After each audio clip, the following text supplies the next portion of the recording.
Y tenemos el privilegio de contar precisamente con su director, con el director del CSDEN, del Centro Superior de Estudios de la Defensa, con el teniente general Francisco de Paula Bisbal, de Infantería de Marina. Mi general, muy buenos días. Hola, buenos días Ángel, buenos días mi coronel y buenos días a todos los oyentes de másqueunaradio.com. Bueno, lo primero, muchísimas gracias por albergarnos de alguna manera, porque ser nuestro anfitrión hoy en este programa. Yo al general le conozco desde hace ya bastantes años y aunque el general es paracaidista y de operaciones especiales, no ha llegado como paracaidista al CSDEN. Lleva una trayectoria muy larga allí en el CSDEN, pasando por todos los puestos de responsabilidad hasta llegar a dirigirlo. Para los oyentes que no conocen el CSDEN, mi general, ¿qué es el Centro Superior de Estudios de la Defensa Nacional?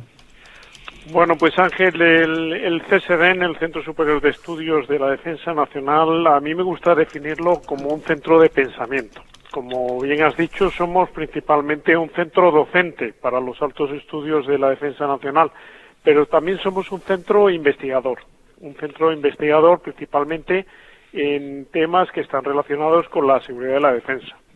Pero a mí sí que me gustaría resaltar una particularidad del CSDEN que está en su ADN y que está en su acta fundacional, y es el de servir de punto de encuentro en el ámbito académico, naturalmente, entre la sociedad y sus militares. Esto es lo que realmente nos gusta, abrir las puertas a la sociedad y servir de punto de encuentro, como digo, pues para temas relacionados con la seguridad y defensa, ¿no?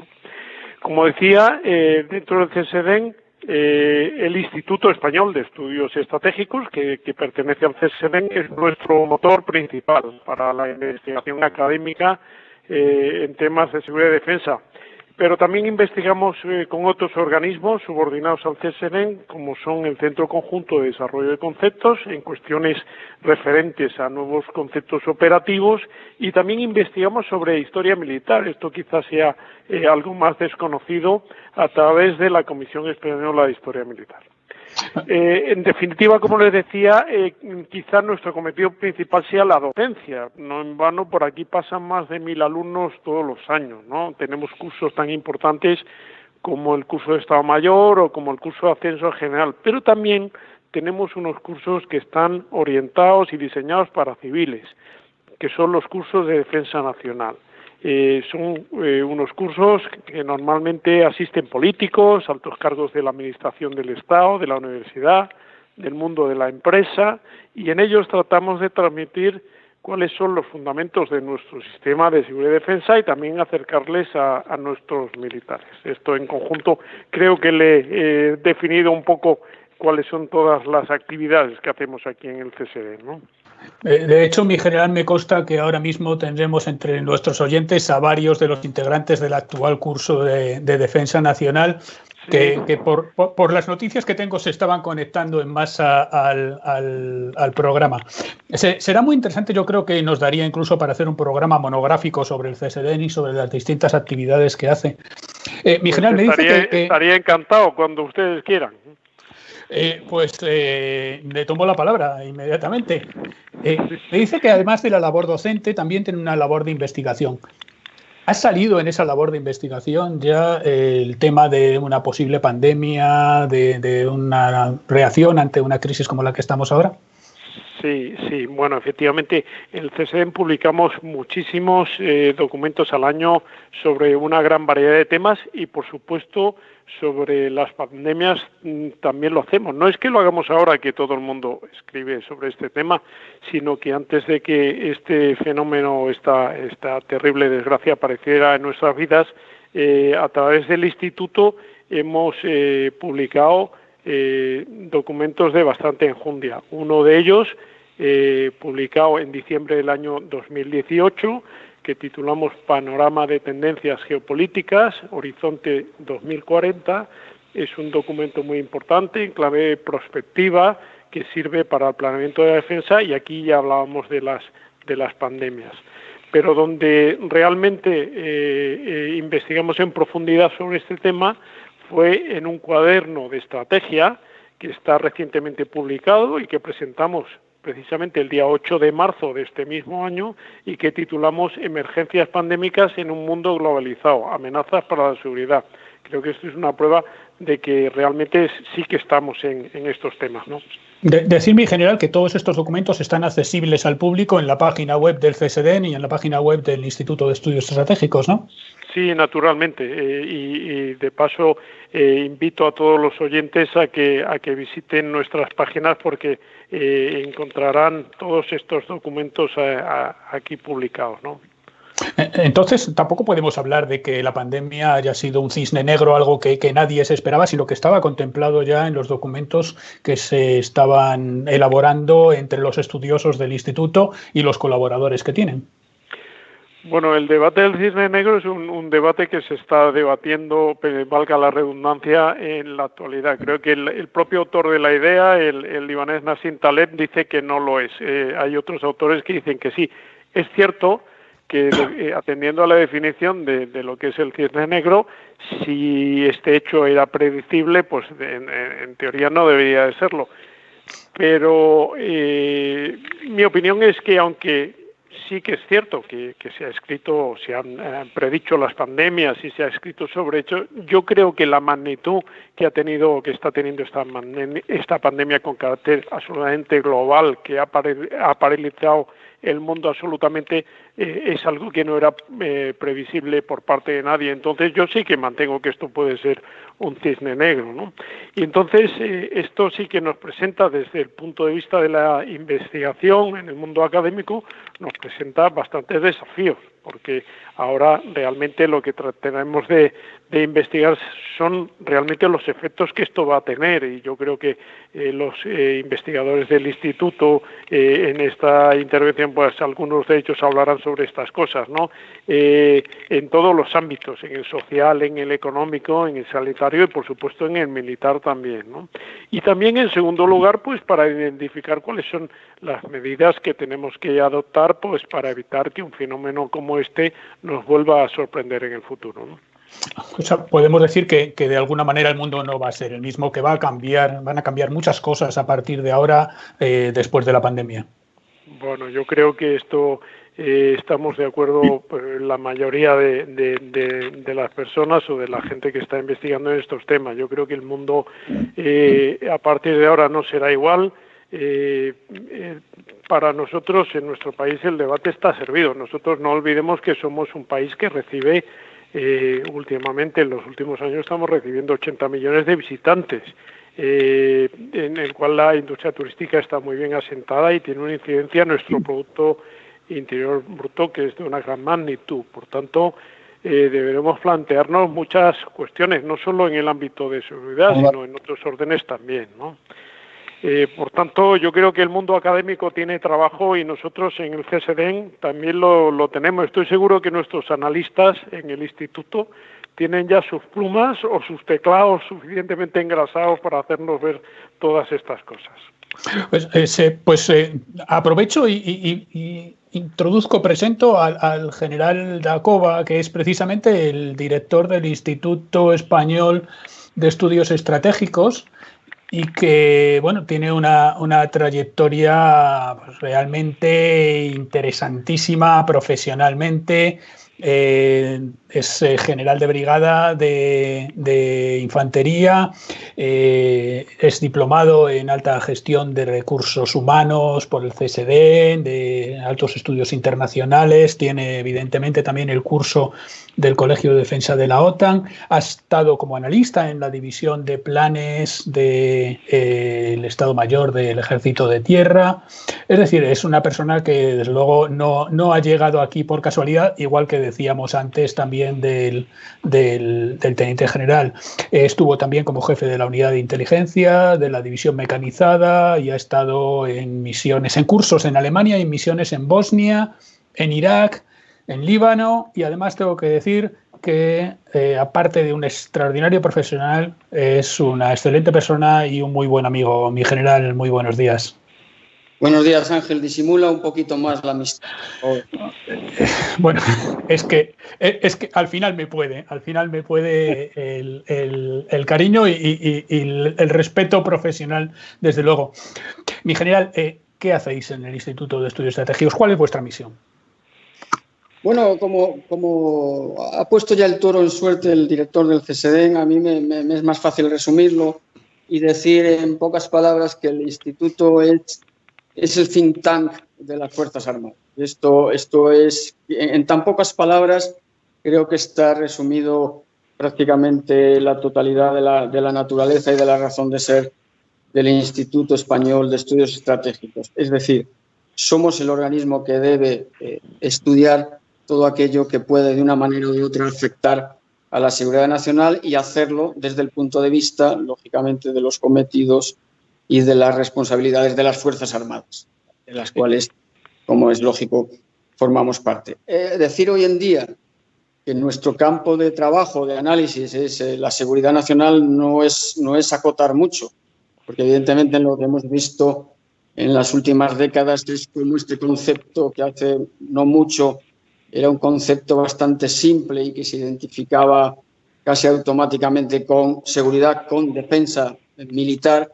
Evidentemente los acontecimientos de las 2-3 últimas décadas lo que han hecho es evolucionar este concepto y ampliar mucho más el enfoque de lo que es la seguridad nacional, de la que las cuestiones de la defensa militar no son sino una parte de un todo que es mucho más amplio. Y efectivamente el fenómeno de la pandemia que estamos viviendo ahora es una buena prueba de cómo aspectos de origen y de responsabilidades muy diversas al final confluyen en el único interés que es el de la defensa nacional. Por lo tanto, y resumiendo, para contestar a tu pregunta, Ángel, somos ese think tank de las Fuerzas Armadas que se ocupa de analizar, de identificar, analizar y tratar de asesorar, por lo tanto, convenientemente en aquellos aspectos que de una manera o de otra puedan afectar a la seguridad nacional. Y además estáis en plena madurez, a punto de llegar a lo mejor de la vida. Acabáis de cumplir 50 añitos. Bueno, estamos a punto de cumplir 50 años, efectivamente. A final de este mes, Ángel, con lo cual la oportunidad de este programa y de vuestra invitación es enorme y os lo agradecemos muy sinceramente.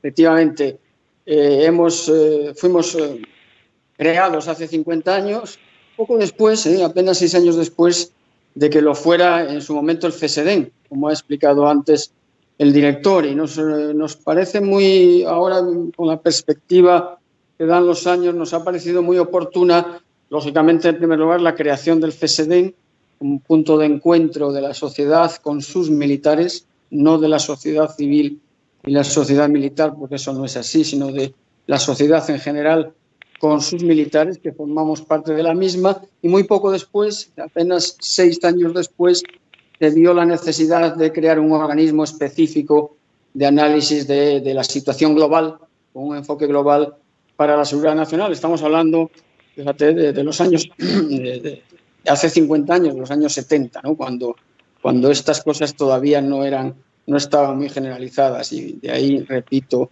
en mi opinión, el acierto que tuvieron nuestros mayores de crear estos dos organismos, el CSDEN y luego el Instituto Español de Estudios Estratégicos. Sí, porque ni siquiera estábamos nosotros todavía en la mili, ¿no? No habíamos llegado todavía. Y esto además con el mérito añadido de hacerlo con muy poquita gente, lo cual nos da a algunos externos, digamos, la oportunidad de colaborar con vosotros con alguna frecuencia. Vamos a ir un poco rápidamente al tema del asunto. Mis generales, cuento con que estaréis disponibles durante todo el debate, porque hay unas cuantas preguntas que tenemos pendientes y unas cuantas intervenciones de varios de los analistas, tanto del Instituto Español de Estudios Estratégicos como de la División de Coordinación y Estudios de Seguridad y Defensa, que está en la Secretaría General de Política de Defensa y cuyo jefe ya le hemos tenido en otros programas antes, es el coronel José Luis Calvo. José Luis, mi coronel, muy buenos días. Buenos días, Ángel, y buenos días al teniente general Bisbal y al general Lacova. Buenos días.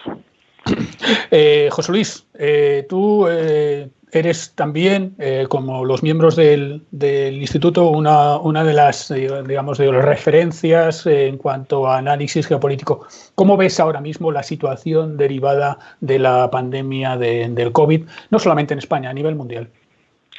Bueno, la verdad es que está siendo uno de esos acontecimientos dramáticos que marcan pues a toda una generación, ¿no? Tampoco, efectivamente, como decía el teniente general, tampoco es que sea algo totalmente nuevo, porque efectivamente había muchísimos escenarios que apuntaban a la posibilidad de una pandemia y además en las condiciones en que se ha producido esta, ¿no? Una pandemia con una transmisión de virus de un animal a humano, que además podría ocurrir en Asia, que es un lugar donde hay una densidad de población enorme, en China concretamente, o sea que en muchos aspectos esta crisis estaba incluida en muchos escenarios de futuro, ¿no? Lo que pasa es que ha sorprendido por la velocidad de propagación y por la dificultad de combatir al virus, ¿no? Entonces está siendo un acontecimiento mucho más dramático de lo que han sido experiencias anteriores, ¿no? Como el SARS o el ébola o el MERS. No es nuevo, pero su magnitud sí que es nueva, ¿no? ¿Qué consecuencias tendrá? Bueno, pues hay dos teorías. Una es que va a haber un mundo nuevo, un mundo post-COVID-19. Otra es que en realidad será un paréntesis, ¿no? Si nos vamos a la historia, la verdad es que el género humano tiene mucha experiencia en pandemias, plagas y pestes, y sí es cierto que normalmente no han cambiado dramáticamente el curso de la historia, ¿no? Las guerras normalmente la cambian con mayor dramatismo. Ahora, también hay elementos nuevos en esta pandemia que veremos a ver qué consecuencias tienen. Uno de ellos es que se ha parado el mundo por primera vez de manera prácticamente simultánea. Se ha parado toda la economía de casi todos los países a la vez, y eso es algo nuevo. Entonces quizás eso sí que tenga un mayor impacto. Veremos a ver. De todas formas, todavía no se sabe gran cosa ni sobre el virus ni sobre las consecuencias económicas, que es lo que mucha gente está esperando. Aparte del dramatismo de las muertes que se están produciendo, también va a haber un dramatismo bastante grande asociado a las consecuencias económicas, ¿no?, de esta crisis. Las consecuencias económicas, las sociales probablemente, que tenga asociadas, es posible que se aceleren bastante algunos procesos que ya venían en marcha. Tenemos el micrófono abierto para que intervengáis cualquiera de los tres en cualquier momento, pero quiero dar paso a las intervenciones de algunos de los analistas, en principio del Instituto Español de Estudios Estratégicos, que en mi general tenéis analistas militares y civiles. Tenéis, por ejemplo, a Mar Hidalgo como una de vuestras analistas. Sí, así es. Antes lo mencionabas de pasada, Ángel. Somos pocos, pero yo tengo mucho orgullo y mucha satisfacción en decir que tengo un equipo de analistas, efectivamente civiles y militares, realmente extraordinario. Y por otro lado, el hecho de que seamos pocos me hace valorar más la calidad de los que están, pero también abre la puerta, como tú también apuntabas, y es el caso también de José Luis Calvo, nos abre la puerta a recurrir a expertos también de fuera del instituto, lo cual es muy enriquecedor, puesto que nos permite contactar con analistas jóvenes o veteranos, que esto es importante, del mundo de la universidad, del mundo de la empresa, de otras instituciones, incluso de otros países, de otros think tanks nacionales o internacionales. Y eso para mí me parece que es una de las peculiaridades del instituto que con más orgullo y con más satisfacción, pues, si me permite la frase, me gusta presumir, ¿no?, de la calidad de nuestros analistas, por supuesto, y también de los colaboradores externos. Bueno, el movimiento se demuestra andando. Vamos a ver qué nos contó Mar cuando le preguntamos sobre cómo veía la crisis de la COVID-19. En primer lugar, quisiera agradecer al coronel Gómez de Ágreda la invitación a participar en el programa. El COVID-19 ha dejado patente que nos encontramos en una nueva era en relación con las pandemias, tanto en la aparición de nuevos brotes epidémicos como en sus repercusiones sanitarias, económicas y sociales derivadas del mundo globalizado e interconectado propio del siglo XXI. Entre los factores que contribuyen a que exista un mayor riesgo de aparición de brotes epidémicos se pueden destacar el cambio climático, los conflictos armados, el incremento de la urbanización, la destrucción de los hábitats naturales, el uso malintencionado de los avances tecnológicos en el campo de la biología sintética, la resistencia frente a antimicrobianos y así como la propia globalización. A la vista de estos factores, en 2018 la Organización Mundial de la Salud había advertido sobre la necesidad de tomar acciones a nivel mundial para estar preparados frente a lo que la organización denominó enfermedad X, una enfermedad que estaría provocada por un virus o alguna bacteria y que podría poner en jaque no solo la salud de la población mundial, sino también desestabilizar la economía mundial. Además, la Organización Mundial de la Salud lleva tiempo advirtiendo que las principales amenazas a la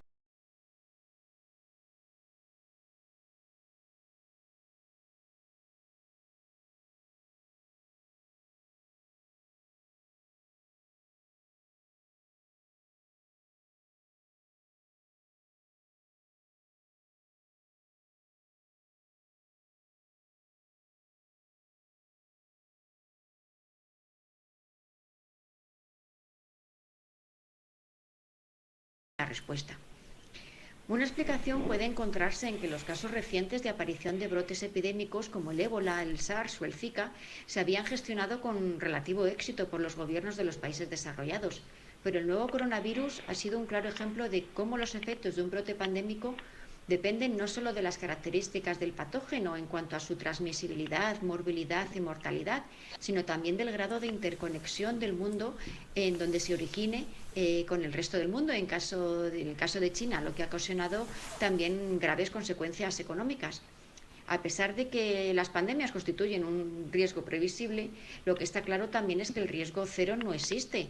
Entonces, cabe preguntarse qué tenemos que hacer para que no se vuelvan a repetir las consecuencias sanitarias, económicas y sociales que ha originado el COVID-19. En una primera aproximación podemos decir que será necesario mejorar la colaboración internacional con el establecimiento de sistemas de alerta temprana con la mayor transparencia posible entre todos los países, así como la implantación de códigos de conducta y éticos en el campo de la investigación. Y a pesar de esta necesaria colaboración internacional, hemos visto cómo el COVID-19, las respuestas a las pandemias también se deben de enfocar desde el punto de vista local. En ese sentido, el rastreo digital y el control de la población mediante sensores de temperatura, aunque en un principio sean consideradas como medidas temporales, puede que hayan llegado de forma definitiva para quedarse de forma definitiva. También será importante determinar cuáles son los sectores estratégicos clave para responder a una pandemia y evitar así las consecuencias económicas y sociales. También será preciso estudiar una mayor flexibilidad en la respuesta, incluyendo una mayor colaboración público-privada y entre las propias instituciones del Estado. Y por último, y no menos importante, cómo evitar la propagación de las fake news para evitar el agravamiento de cualquier crisis, ya sea sanitaria o de cualquier otra.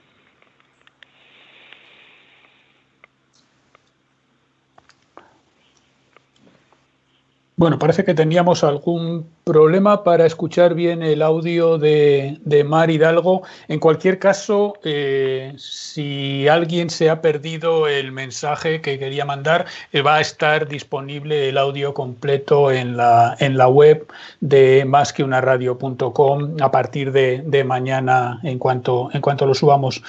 Nos estaba comentando ahora efectivamente de cómo el hecho de estar encerrados de alguna manera está también condicionando el relato que se está sufriendo. Estamos encerrados viendo el mundo a través de las ventanas y viendo el mundo a través de la ventana de las pantallas de nuestros ordenadores, de nuestros teléfonos móviles o de la televisión, lo cual distorsiona muy probablemente la visión que tenemos de la realidad, ¿no? Es una circunstancia novedosa que a lo mejor puede explicar el por qué va a tener una repercusión distinta esta pandemia con respecto a otra.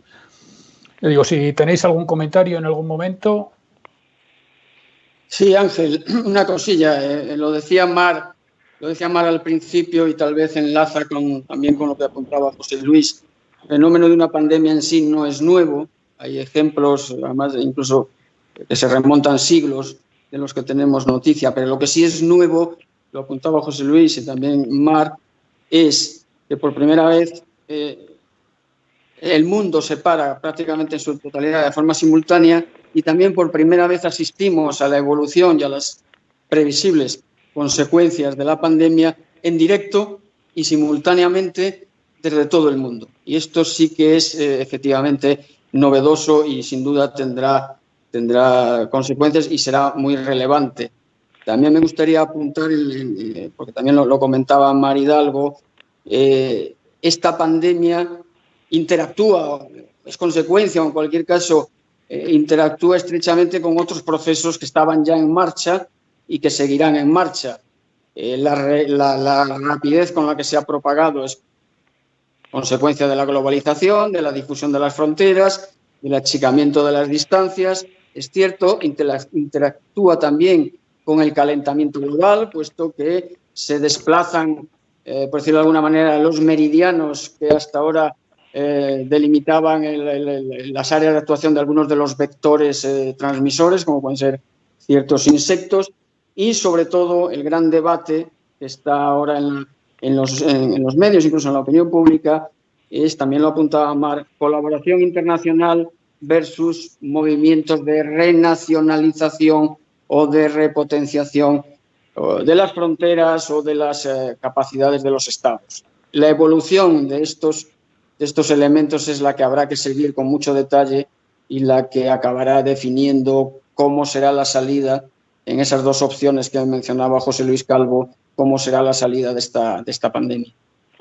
De hecho, es importante, efectivamente, porque no solamente tiene impacto económico en cada uno de los países, sino que puede tener un impacto en cómo se distribuye el comercio, los sistemas de producción a nivel mundial. Estamos viéndolo, a lo mejor, la epidemia esta desde un punto de vista muy europeocéntrico, por decirlo de alguna manera, pero esto se va a dar en todo el mundo. Vamos a tenerlo en Iberoamérica, vamos a tenerlo en Asia, vamos a tenerlo en África, en sitios que a lo mejor están menos preparados que nosotros y donde el impacto va a ser mayor, como por ejemplo Oriente Medio. Nos lo cuenta otro de los analistas del instituto, el coronel Felipe Sánchez Tapia. En el caso de Irán, la expansión de la pandemia por Oriente Medio se está produciendo con aproximadamente 2 semanas de retraso con respecto a lo que lo ha hecho en Europa. Y es precisamente en estos momentos cuando las famosas curvas de contagios han comenzado a adquirir las pronunciadas pendientes que tan familiares nos resultan cuando analizamos la penetración del virus en países como el nuestro. Lo que nos hace pensar que la fase de crecimiento más rápido en los contagios está a punto de llegar. De ser así, las limitadas capacidades de algunos de los sistemas nacionales de salud hacen prever ciertas dificultades en la gestión de la crisis sanitaria que se avecina. Dificultades que en muchos de los casos serán aún mayores a las experimentadas en Europa.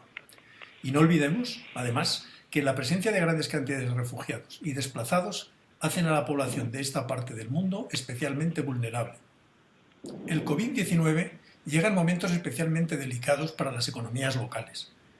El desplome de los precios del crudo, en gran medida fruto de la guerra de precios desatada entre Arabia Saudita y Rusia, y las sanciones impuestas desde Estados Unidos a Irán, son cuestiones que ya con anterioridad al estallido de la pandemia estaban afectando a las economías de todos los países. La crisis global en marcha no hace sino ensombrecer más las previsiones y el impacto en sectores fundamentales para la diversificación de las economías regionales, como el turístico, se presume devastador. El virus puede ser catalizador de una crisis política de envergadura que, no obstante, ya se fraguaba con anterioridad. La serie de protestas populares que ya el pasado 2019 se expandió por toda la región, desde Irán hasta Egipto, pasando por Jordania, Líbano e Irak, es quizás anticipo de lo que está por venir. En estas condiciones, la previsible caída de ingresos limitará la capacidad de los gobiernos para articular ayudas sociales con que acallar voces discordantes y mitigar los efectos de la crisis en sus sociedades. El fracaso en la gestión del descontento de unas poblaciones desesperadas puede desencadenar una renovada ola de revueltas populares que probablemente vayan acompañadas de mayor virulencia. La expansión del coronavirus por Oriente Medio presenta también oportunidades para las grandes potencias de alcance global. La notable ausencia del liderazgo estadounidense en la gestión de la crisis a nivel regional ha dejado suficiente espacio para que China, que se enorgullece de ser el primer país que oficialmente ha superado la crisis, trate de extender su influencia, para lo que ya ha puesto en marcha una amplia campaña de ayudas a nivel mundial de la que Oriente Medio forma parte integral. Y otro tanto es de esperar que haga Rusia, si bien en este caso aún está por ver el impacto que la pandemia tendrá en ella misma. Pocos dudan de que tras la crisis provocada por el COVID-19 nada será como antes. El mundo se encuentra en un proceso de profunda transformación sin que nadie sea capaz de vislumbrar cuál será el resultado final. Otro tanto se puede decir con respecto a Oriente Medio.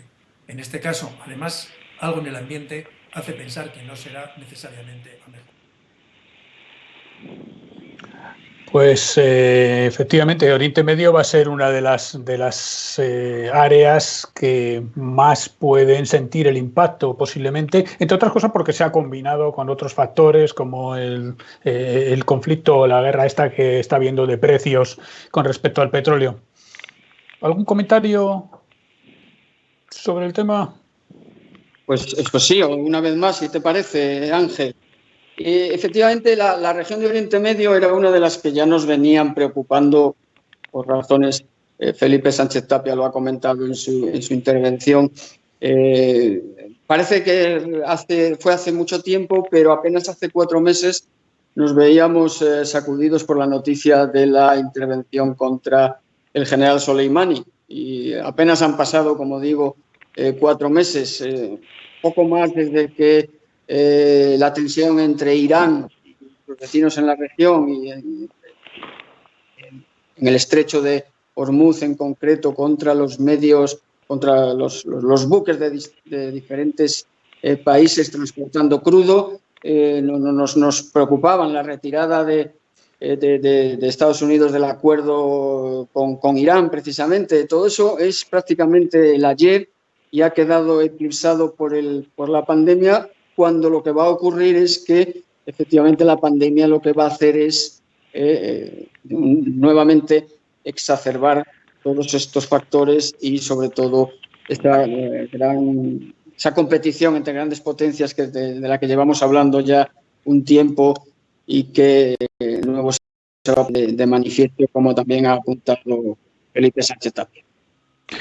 Efectivamente, parece mentira cómo cambian las circunstancias y lo distinto que ha sido el ritmo de llegada de la pandemia. Es decir, estamos hablando de 3 meses nada más, que en circunstancias normales sería poco tiempo, pero ahora las diferencias en unos pocos días o en unas semanas en cuanto al momento en que llega la pandemia y se empiezan a acometer las medidas están haciendo que unos países salgan de esta crisis mucho antes que otros y vamos a crear una línea de salida, pues un poco como en las carreras de 400 metros, en que están escalonados los corredores de alguna manera.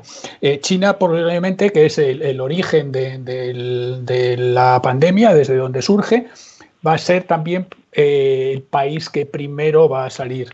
Ahora mismo calculan que el 80% de su capacidad productiva ya está en marcha, aunque a partir de aquí seguramente van a tener muchas más dificultades, igual que todos en su momento, para seguir escalando su producción industrial. Sobre China, sobre las relaciones con Estados Unidos, de las que hablabas, nos dio su opinión José Pardo de Santayana, el coronel Pardo de Santayana, que es otro de los analistas del instituto. Una cuestión que se está planteando en este momento como consecuencia de la crisis del coronavirus es cómo va a afectar esta en el orden internacional y muy especialmente en las relaciones entre Estados Unidos y China.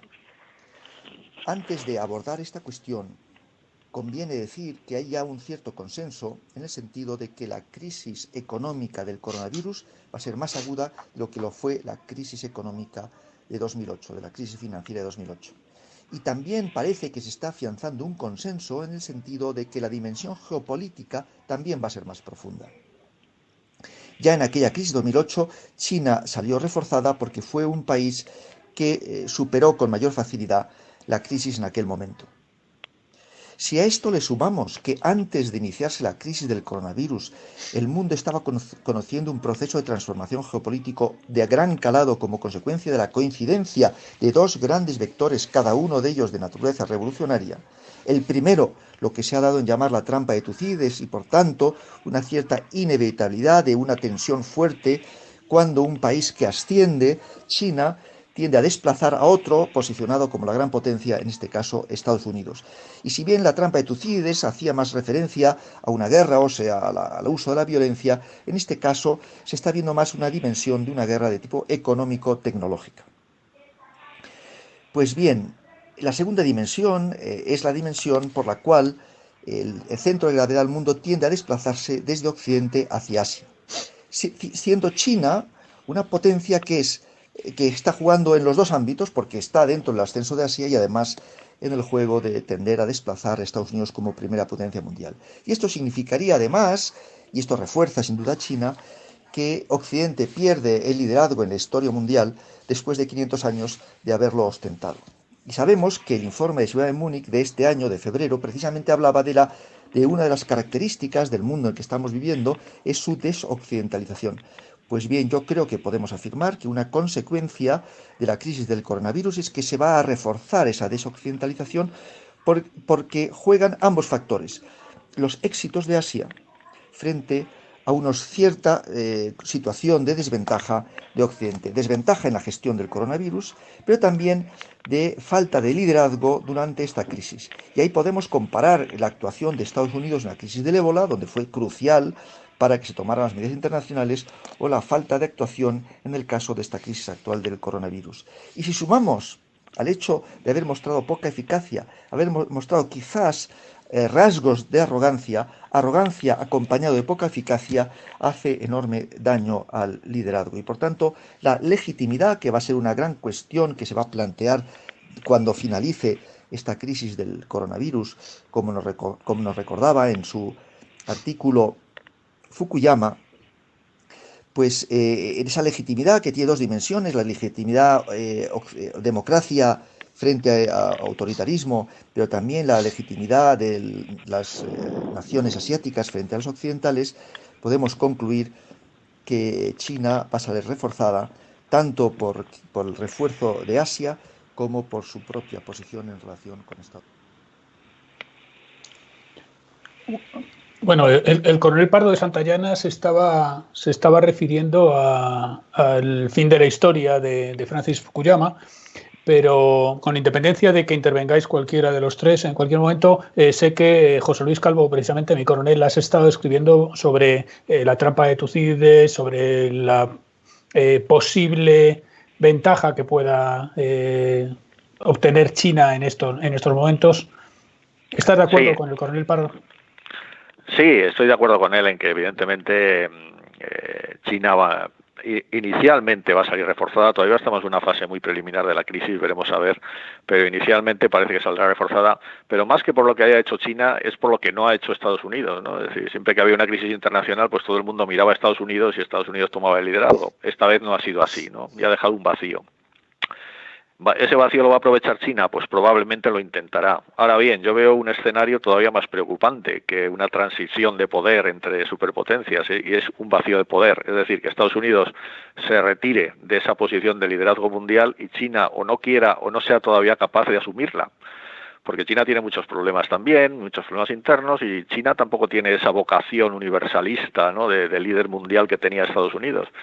Entonces quizá lo peor que nos podría pasar es que nos quedemos en un momento de una crisis tan grave como esta, nos quedemos entre dos aguas, ¿no? De que Estados Unidos se retira y China no quiere dar el paso adelante. Y para mí ese sería el peor escenario. Sí, me estaba recordando, con respecto a la desinformación, lo que he comentado yo algunas veces. Si te asusta un mundo con una sola idea, imagínate uno con ninguna, ¿no? En este caso, si te asusta un mundo con un solo líder, imagínate uno en el que no haya líderes. Bueno, lo que sí está claro es que Estados Unidos no solamente actúa como Estados Unidos, sino que también formamos parte de un bloque occidental enmarcado dentro de la OTAN, del que nos da su opinión Miguel Peco, el teniente coronel Miguel Peco, que está precisamente en nuestro equipo con José Luis Calvo y conmigo en el área de análisis geopolítico, en este caso, dentro de la División de Coordinación y Estudios de Seguridad y Defensa de la Secretaría General de Política de Defensa. Bueno, yo creo que la respuesta de la OTAN ante la pandemia de coronavirus ha sido muy satisfactoria, especialmente teniendo en cuenta que la organización apenas dispone de medios propios, como pueden ser aviones, barcos o vehículos de transporte, y sobre todo que estamos hablando de una alianza militar, es decir, algo que en principio no está pensado para hacerse cargo de epidemias, sino para afrontar otro tipo de crisis muy diferentes. Lo que ocurre es que, independientemente de que estas crisis sean de una u otra naturaleza, a la hora de enfrentarlas hay ciertos aspectos que son comunes a todas ellas, y en este sentido la OTAN está hecha para ser utilizada en situaciones de crisis y se ha revelado pues como una excelente plataforma para coordinar iniciativas, para poner a disposición de los aliados los acuerdos y procedimientos logísticos, e incluso para conectar necesidades con disponibilidad de recursos que, como todos sabemos, ahora mismo son escasos. En ese sentido hay que mencionar el papel del Centro de Coordinación de Respuestas ante Desastres, que es un organismo que está permanentemente activado y que ha servido para que países como España, sin ir más lejos, hayan podido canalizar y satisfacer en parte peticiones de apoyo de suministros sanitarios, tales como respiradores, equipos de protección individual, etc. Creo que disponer de este tipo de mecanismos capaces de servir como vínculo, no solo entre aliados, sino también con el resto de países que lo puedan necesitar, tiene un extraordinario valor a la hora de afrontar situaciones de crisis en las que, bueno, lamentablemente no siempre vemos toda la solidaridad que querríamos ver.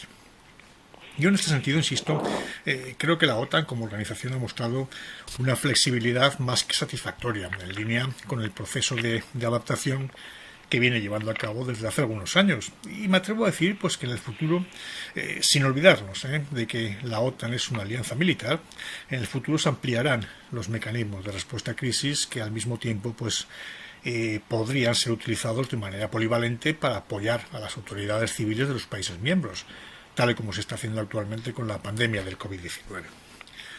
Ya para terminar, me gustaría subrayar un aspecto que parece obvio, pero que no por ello es menos importante, ¿no? Quizás la respuesta más relevante de la OTAN ante la actual crisis es ser capaz de continuar con sus misiones, ya sea en lo que respecta a disuasión y defensa en el espacio euroatlántico, como a su capacidad de proyectar estabilidad fuera de él, ¿no? Y en ese sentido, como ha mencionado repetidamente el secretario general, uno de los mayores logros de la OTAN ha sido, o mejor dicho, está siendo, el precisamente evitar que una crisis sanitaria se convierta en una crisis de seguridad. Pues es un aspecto importante, me parece, el que destaca el teniente coronel Miguel Peco, porque efectivamente el hecho de que estemos ahora todos enfrascados en el problema sanitario que estamos teniendo no implica, y lo estamos viendo con los ciberataques que están sufriendo algunas infraestructuras, incluidos hospitales, que el resto de los aspectos se puedan descuidar y que podamos dejar de defender nuestras fronteras, dejar de defender nuestros intereses en el resto del mundo. ¿Os sugiere algún comentario la intervención de Miguel? ¿Alguno de los tres? Sí, de nuevo recojo el guante. El último comentario de Miguel, desde luego, es muy oportuno, ¿no? La Alianza Atlántica tiene que seguir cumpliendo su cometido primigenio, ¿no? Pero no solo la Alianza, y ahora hablamos desde el punto de vista más concretamente de las operaciones militares, las operaciones que lidera la Alianza, como las que lidera la Unión Europea o las que pueda liderar Naciones Unidas, todas ellas estamos las Fuerzas Armadas Españolas, incluso también algunas bajo esa figura novedosa de las Coalition of the Willing. Evidentemente, todas esas misiones que ahora están afectadas y de una manera directa por el coronavirus tendrán que mantenerse y retomarse, si cabe, con mayor ímpetu, porque lo que no podemos permitir es que una de las consecuencias de la pandemia sea efectivamente lo que apuntaba Miguel Peco en su último comentario, ¿no? Que es el dejar de cumplir misiones que veníamos cumpliendo y que si eran necesarias, seguramente ahora lo serán todavía más. De hecho, sí, adelante, sí.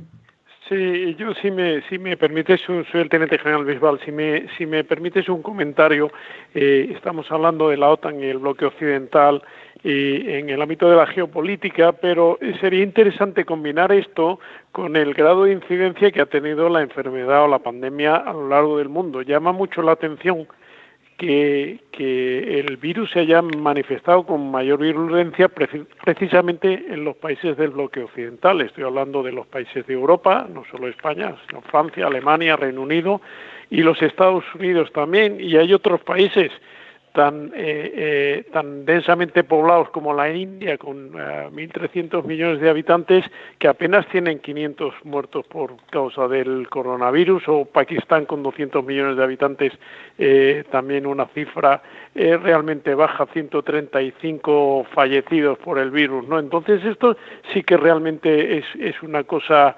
digna de investigar, y lo que estoy planteando es un reto a los investigadores que trabajan en estos campos, ¿no? Es curiosa porque no solamente tenemos la intervención de Occidente en el ámbito internacional en esta crisis, sino que estamos viendo también cómo China o Rusia están mandando ayudas, están apoyando. Hay una evidente capacidad de estos países para vender de alguna manera su forma de actuar ante las crisis.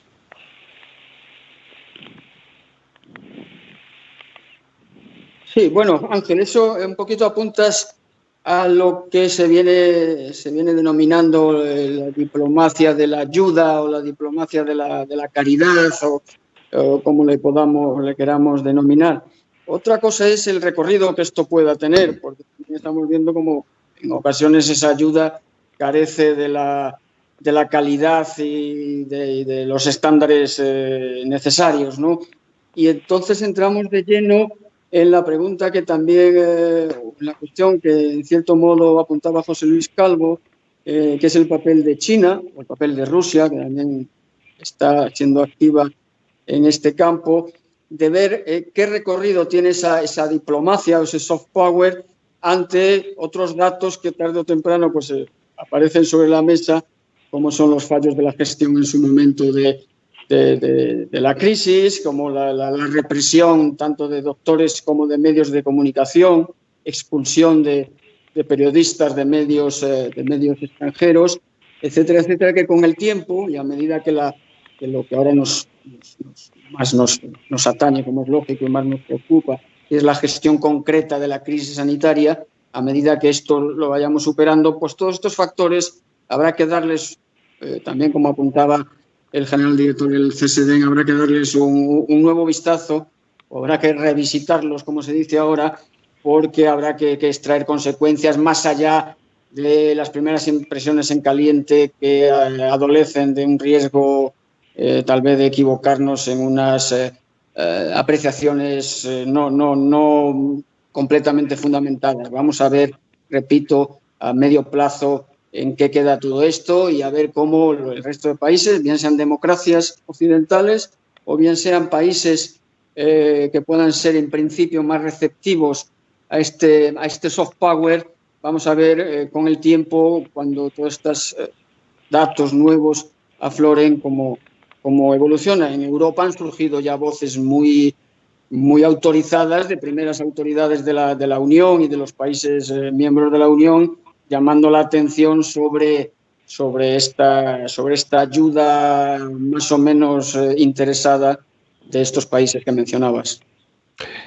Lo que está claro, mi general, creo, para cualquiera de vosotros,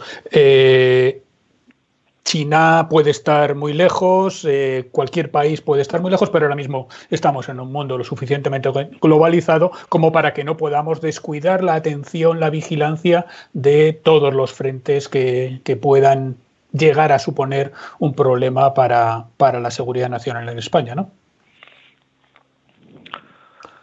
Sí, sin duda, efectivamente. El problema es que ahora estamos inmersos en el dramatismo de la pandemia, ¿no? Pero quizás lo peor que pueda ocurrir es que la pandemia se combine con otro tipo de crisis, ¿no? Ya Miguel Pecó apuntaba que la OTAN está haciendo un gran papel porque al menos mantiene la seguridad, ¿no? Mantiene esa burbuja de seguridad en Europa y eso permite que nos podamos focalizar en la gestión de la pandemia sin preocuparnos de la conflictividad porque está cubierta, ¿no?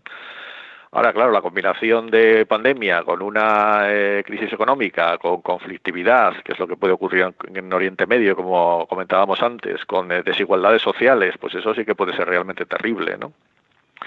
O sea que y además debemos estar preparados para ese tipo de crisis. Y no debemos pensar que lo que siguiente que va a venir va a ser otra pandemia. Lo siguiente que puede venir pues puede ser desde un conflicto hasta otro ataque terrorista masivo o una tormenta solar que funda todo nuestro sistema de telecomunicaciones, ¿no? Entonces, pues bueno, hay que estar preparado para todo. Es imposible tener recursos y estar preparado para todo, pero al menos hay que intentar que lo que venga pues no nos pille completamente por sorpresa.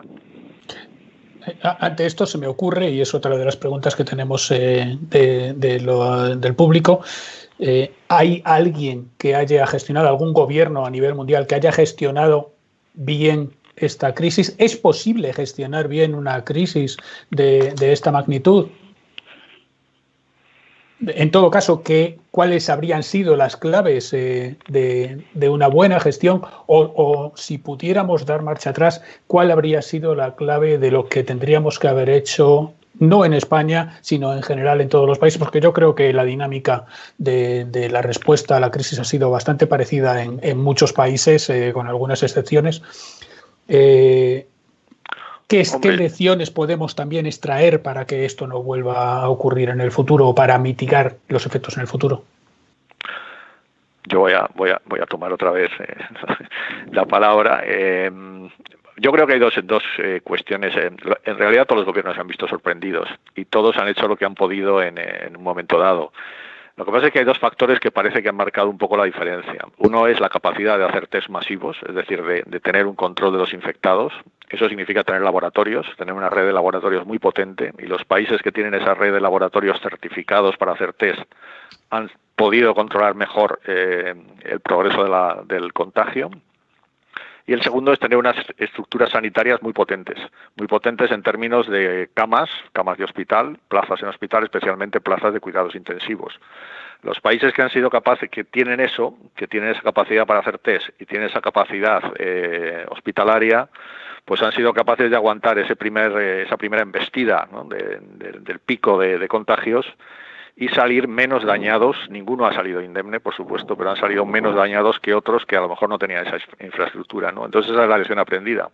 Hay que tener capacidad de análisis, laboratorios, y hay que tener capacidad hospitalaria para afrontar una pandemia. Pues yo ante esto no me puedo callar, tengo que decirlo. En España teníamos 4.400 camas de UCI cuando empezó la crisis. Antes de ayer teníamos casi 8.000 ingresados en UCIs. Es decir, en un mes hemos sido capaces de duplicar la capacidad de nuestra atención de alta intensidad, digamos, lo cual me parece un logro extraordinario por parte de nuestro sistema sanitario, que ya era el tercero mejor del mundo. Es decir, un tributo desde aquí, desde luego, a la capacidad de nuestra sanidad y de nuestros sanitarios. Vaya eso por delante. Creo que el teniente general quería también comentar alguna cosa. Bueno, en concreto en este tema, desde el punto de vista sanitario, bueno, ninguno de los que estamos hablando somos unos expertos, creo yo, en lo que es la gestión de una pandemia, ¿no? Los factores clave a tener en cuenta. Yo creo que tú has apuntado uno clave, que son los test masivos, ¿no? Pero yo no creo que en España el sistema sanitario español esté ni mucho menos mal pertrechado. Quizá la clave sea una cuestión de alertas y avisos y de rapidez en lo que es la respuesta, ¿no?, a los primeros casos. En fin, yo ahora mismo no sería capaz de adelantar cuál ha sido realmente la clave, porque, como decía, hay muchos países cuyos sistemas sanitarios pues están por debajo de lo que puede ser el sistema sanitario español, y que en realidad, y además tienen una gran densidad de población, y que el virus ha tenido una incidencia mucho menor, con lo cual yo creo que esto requiere un análisis un poquito más profundo antes de aventurar alguna conclusión definitiva, ¿no? Sí, bueno, sí, mi general. Sí, y por completar simplemente dos apuntes, ¿no? En relación con lo que decía José Luis Calvo, efectivamente, también el presidente Macron creo que lo ha mencionado muy recientemente, ¿no? Una frase que por otro lado es antigua: hay que pensar en lo impensable, ¿no? Puede ser efectivamente cualquiera de esos fenómenos que mencionaba José Luis sobre la marcha. Y luego es legítimo juzgar la reacción de los países, faltaría más, ¿no? Pero a mí me gustaría añadir un punto de vista que también ha quedado patente con las discusiones que estamos viendo, globalización frente a fragmentación o renacionalización. Al final también lo que queda claro es que de esta pandemia y probablemente de cualquier otra crisis de esta o de otra naturaleza a la que podamos enfrentarnos en el futuro, ningún país podrá salir solo o ningún país podrá disponer o pretender disponer, y estoy pensando en ningún país, ni siquiera los más grandes, en disponer de todas las capacidades para hacer frente por sí solo a una crisis como esta o como otra. Por lo tanto, para quienes auguran un retroceso de la globalización o un cuestionamiento total de la globalización, independientemente de los deseos de cada uno, quizás lo que se aprecie es, por el contrario, habrá sin duda, la globalización se dejará pelos en la gatera, que duda cabe, pero también es cierto que si algo está quedando claro es que la cooperación internacional, ahí están las críticas a la Organización Mundial de la Salud, a la ausencia de Naciones Unidas en todo este debate por su falta de reacción eficaz y a tiempo. Y lo que sí nos va a quedar claro es eso, es que la comunidad internacional, más allá de bloques o de, como anunciaba también José Luis, de ese dibujo de un mundo zero polar, o sea, de un mundo sin liderazgos, en cualquier caso, el multilateralismo, que tampoco está pasando por sus mejores momentos, tendremos que replantearnos no solo los países que, como los europeos, lo defendemos y abogamos por él, sino que otros países tendrán que pensar y admitir que tal vez hay que reforzar algunos de estos foros de encuentro multilateral, porque la realidad nos lleva a ver que sin ellos es mucho más difícil superar crisis de esta naturaleza y de esta gravedad. Yo diría que hay dos factores que han salido en las intervenciones de todos, que es la globalización no está muerta, lo multilateral no está muerto, no puede estarlo, la necesitamos más que nunca porque estos son crisis globales y por lo tanto hay que asumirlas de forma global. Y después, aparte de infraestructuras, está claro que hay que tener estructuras, planeamiento, estrategias que prevean la actuación ante estas crisis. Es una combinación de tener las infraestructuras y las estructuras. Hay muchas otras preguntas. No creo que ya nos hemos pasado como de 3 programas. Estamos ahora mismo a la altura de 3 programas uno detrás de otro. Podríamos hablar de la crisis de petróleo en la que estamos ahora inmersos, de las acusaciones mutuas de que el virus haya sido fabricado. No nos da tiempo para tanto, pero sí me gustaría terminar con el teniente general hablando sobre las Fuerzas Armadas Españolas y sobre cómo piensa que puede cambiar la opinión pública respecto de las Fuerzas Armadas Españolas a raíz de la actuación que estamos teniendo en esta pandemia. Porque se me ocurre que se pueden considerar más importantes que nunca, más necesarias que nunca, o que alguien puede pensar que el presupuesto de defensa a lo mejor estaría mejor dedicado a la sanidad, o que pueda incidir en la participación de las Fuerzas Armadas Españolas en el futuro en otras crisis similares. ¿Qué piensa de eso, mi general? Sí, Ángel, sí. Bueno, yo creo, en primer lugar, hay que decir que las Fuerzas Armadas han puesto toda la carne en el asador en esta crisis, en su conjunto. El Ejército de Tierra, la Armada, el Ejército del Aire, todos de forma conjunta y operando coordinadamente bajo la dirección del GEMAT.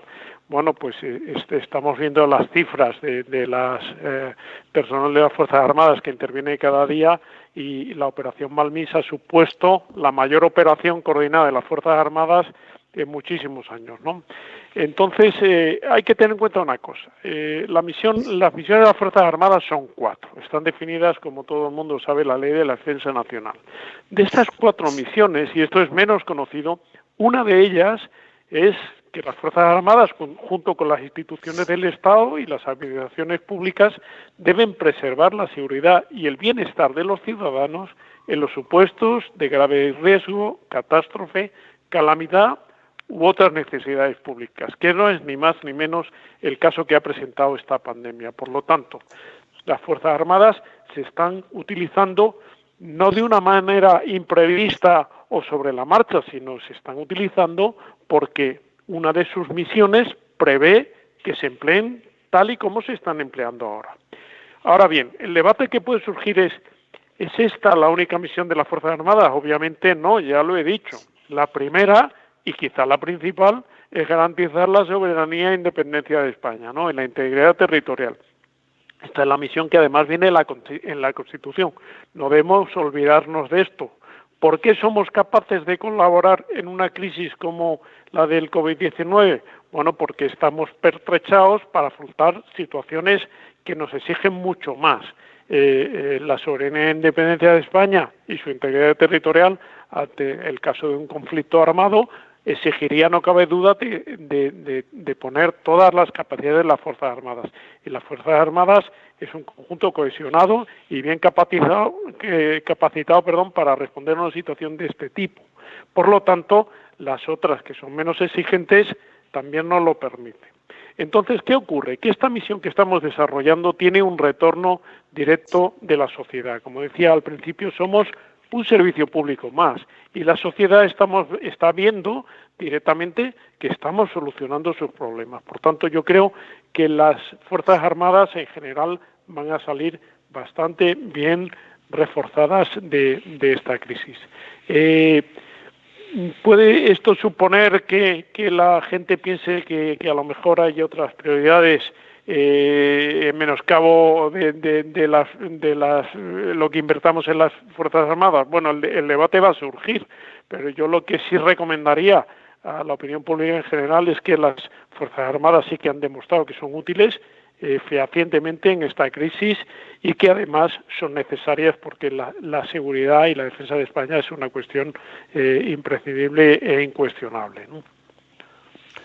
Pues, mi general, de nuevo, muchísimas gracias por ilustrarnos y por acogernos en el CSDEN, que no solamente nos acoge a nosotros, sino que, como ha dicho antes, acoge a toda la sociedad española, civiles y militares, donde no solamente en las instalaciones físicas, en Castellana 61, sino también donde se desarrollan, por cierto, muchas actividades abiertas a todo el público, sino también en su página web, donde hay muchísimos documentos que pueden ser de interés para todo el mundo. General Dacova, muchísimas gracias al Instituto de Estudios Estratégicos, muchísimas felicidades por ese 50 aniversario y por el excelente trabajo que seguís haciendo. La serie que estáis sacando ahora de documentos relacionados con la COVID-19 es realmente extraordinaria y además abordada desde todo el espectro de disciplinas que existen. José Luis Calvo, mi coronel, muchísimas gracias también por estar con nosotros. Yo creo que sí, querías decir algo, mi general, ¿no? Simplemente quiero abusar de tu confianza en un minuto, y es hacer una invitación a todos los que nos están escuchando, por supuesto, a que se apunten a seguir los documentos que elaboramos el Instituto y vosotros, porque en esa campaña especial de la COVID-19 que mencionas, Ángel, estáis colaborando también mucha gente, tú mismo, José Luis, y gente, como decía al principio de mi intervención, de diversos ámbitos, que hace que tengamos ya análisis desde el punto de vista económico, desde el punto de vista social, tecnológico, geopolítico, por supuesto, etcétera, etcétera. Y simplemente invitar, como digo, a la audiencia a que nos siga en las redes sociales, estamos en Twitter y en Facebook, que nos siga en nuestra página web. Ahí encontrarán un link en el que se pueden apuntar a la distribución semanal de nuestro boletín, que me parece también una oportunidad que se puede aprovechar.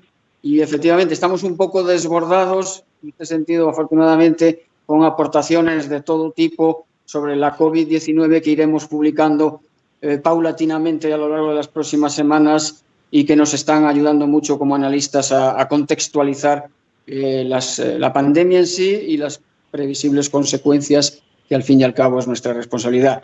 Finalizo, no te robo más tiempo. Muchas gracias por la ocasión, Ángel, y a vuestra disposición. Bueno, es currículo publicar con el Instituto Español de Estudios Estratégicos, es un lujo el poder hacerlo y desde luego el tener acceso también a la documentación. Aquí acabamos, no me quiero ir. Empecé rindiendo un homenaje a los que habían caído en general. Me gustaría rendir un homenaje final a los miembros de las Fuerzas Armadas y de las Fuerzas y Cuerpos de Seguridad que también se han dejado la salud y la vida, en muchos casos, en la lucha contra esta pandemia. Y bueno, ya que tengo el micrófono y que abusando de la generosidad de Luis Vega y de más que una radio.com, por dejarnos hacer un programa un poquito más largo de lo habitual, mandar un recuerdo y un recuerdo muy sentido a la familia del teniente coronel Jesús Galloso, a la familia y a la familia de la Guardia Civil, el jefe del GAR, compañero mío allí en el CSDEN, precisamente en el curso de Estado Mayor, y que además fue uno de los primeros miembros de las Fuerzas y Cuerpos de Seguridad y Fuerzas Armadas en fallecer.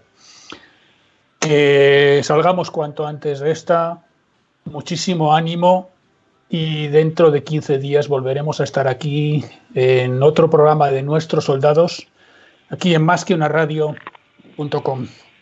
Gracias a todos.